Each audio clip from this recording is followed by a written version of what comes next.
Hello and welcome back to Willowcreek Zoo. My name's the Lake Pond and we are going to be working on the saltwater crocodiles today. A little bit of a continuation from the pirate ship speed build from the other day. We actually did a little vote on Discord this time about what animal we should be doing, and we came to a conclusion about the saltwater crocodile from just a vote on the Discord. So if you want your say, maybe consider giving a follow and maybe give a little bit of suggestion in the comments. It really does help me out. So this build was just a little bit of a nightmare. This is actually my second attempt at this, and that's why it's taken me so long.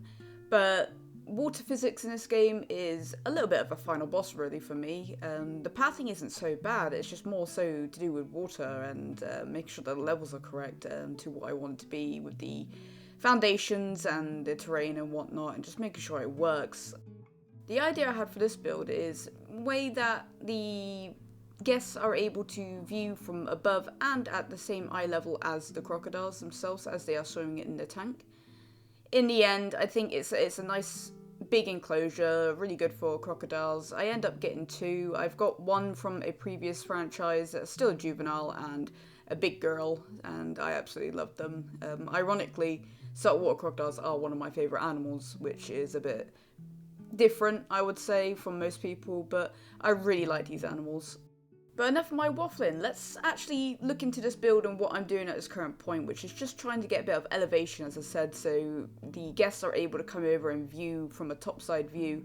I wanted also to pocket a little waterfall feature where the kind of like circle pad is, where the path is.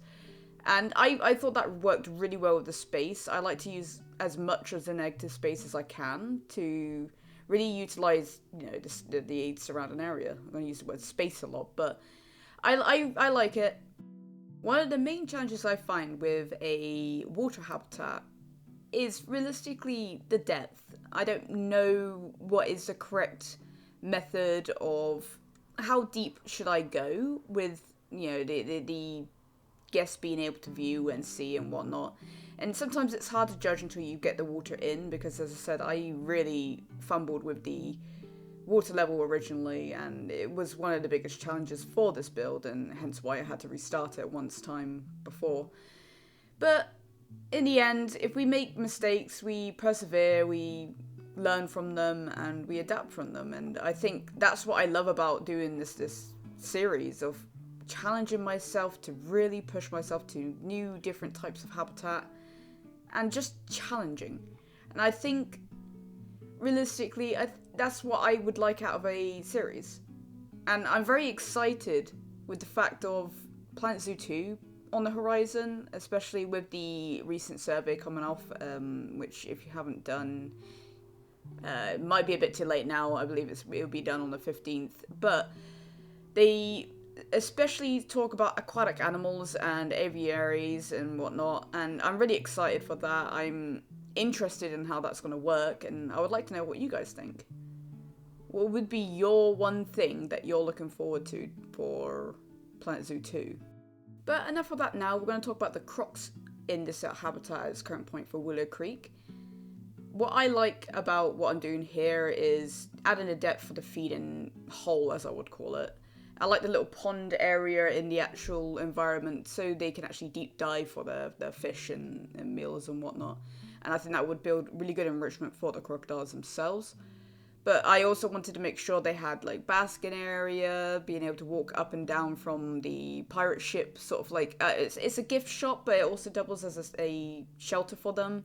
So the crocodiles can just have a little chill in the pirate ship, which I love. Things will eventually get more updated and upgraded as time goes, and I've said that in every episode at its current point. So at some point, I think in the new year, I'm going to go look back at Willowcreek, and maybe we'll do a bit of upgrades, because I think the franchise at its current point is at a steady pace that I can actually look at doing some upgrades. It's going to be either that, or when Planet Zoo 2 comes out, we are going to be moving directly into that game with Willowcreek, and we're going to call it Willowcreek 2 Electric Boogaloo or something like that. So I can keep this franchise somewhat alive, but just change it between the two games. Obviously, at this current point, we don't know what base game animals are in there, and I really hope that saltwater crocodiles are somewhat included, at least or maybe some sort of alligators, but I really like the reptiles in Planet Zoo. I think they're really cool. Now I'm going to speed up just a little bit so we can get this build a little bit more progress forward, I think.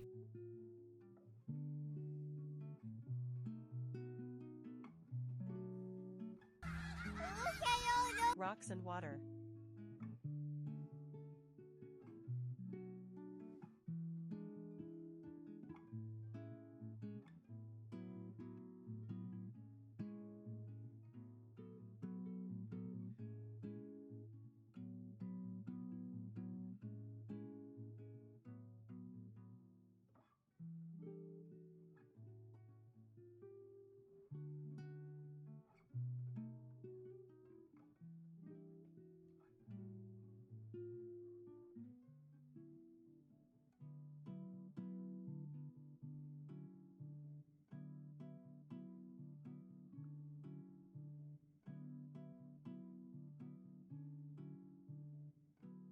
So hello, yes, I'm still here. What I'm doing here is I'm just building a little bit of a inward part to that little bit of a deep pond, just to give it a bit of sort of island feel.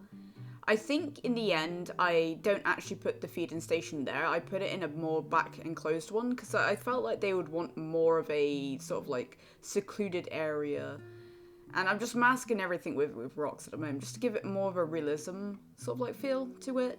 And I really like how it comes out in the end anyway, so I think if it doesn't look nice, stick a rock on it. And it generally works out. I really like how it gives it a 3D element at least. As we progress through Willowcreek as a franchise, I get more increasingly worried that I don't know what to talk about during the videos. And realistically, at this current point, I'm just aligning the habitat to give it more of a sort of like zoo approach in how it looks.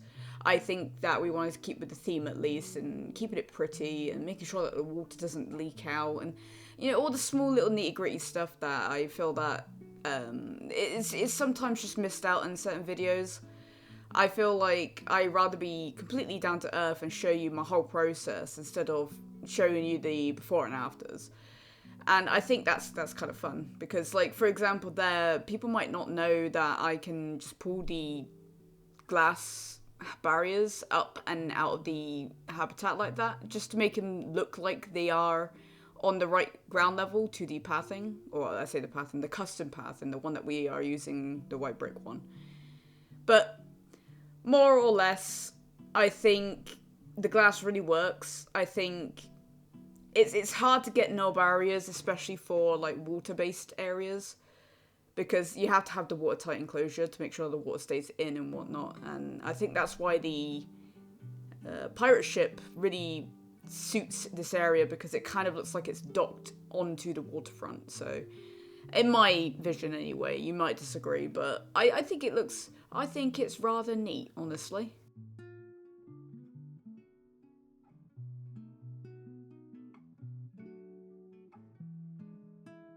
The one thing I like to take a little bit of pride about when it comes to my enclosures is just trying to keep everything as level as I can. Maybe possibly in a bit of an OCD way, but I want it to all be at the same height, the same level to merge perfectly. And I think that pleases my little brain in terms of when I'm making these habitats, because if they don't fit, it doesn't look right to me in that way, and obviously I, as the player, need to make sure that I'm happy with it as well, so yeah. Now we are finally adding in the crocs towards habitat, just because I want to just get a good start onto the planting, as you can see here. I have a little trick to help with plants, because some of the animals just don't like a lot of plants, and I believe that the saltwater crocodiles is one of those animals. And I like a lot of scenery in my enclosures if I can help it, and obviously they can be a bit temperamental with it, especially if I'm just dotting around bushes like I am at this current point. But they don't take into consideration the beds. There is quite a lot going on here. I'm not entirely sure if I do add it in the end, because these are actual like bushes, but I think underwater bushes, underwater trees, stuff that shows the top of the, the trees and whatnot in the actual ground works so much better sometimes than some of the plants that are meant to be ground level. It's very hard with the water, obviously. It's very difficult to see a lot of the things, and there's a little trick, if you don't know, to changing the water's transparency into more of a clearer one. I personally like the Everglade into a little bit more transparent with a little bit of bubbles. I think it looks really, really sweet. But yeah, that's the issue I find, is like these habitats are huge, and as you see there, I just hit red and now I have to stop. But there is a little trick that I do use in some of my other builds, which is literally just using the habitat bedding, the sort of like grassy looking one in the water, and it looks so much nicer. The crocodiles don't require a bedding sort of thing. I don't even think they need a hard shelter, but yeah, I think it looks good. I think if I wanted to add more, I could do it that way, but at its current point, I think water level wise, I think it's absolutely fine.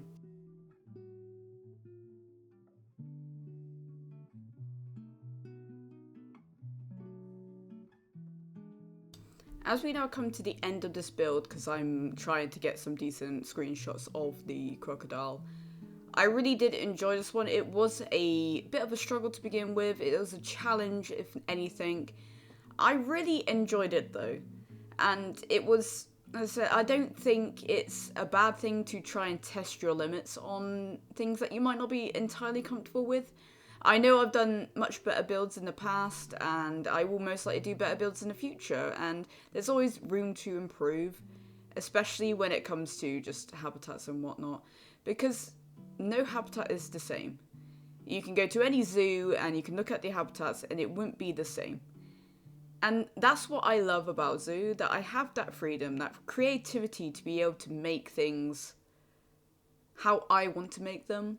And obviously, if you guys give us a wee bit of a comment and a like, and just let me know what you guys want to see, because I'm interested. I'm interested to test my limits and my capabilities with this game too. Thank you so much for watching today, guys, and I'll see you next time.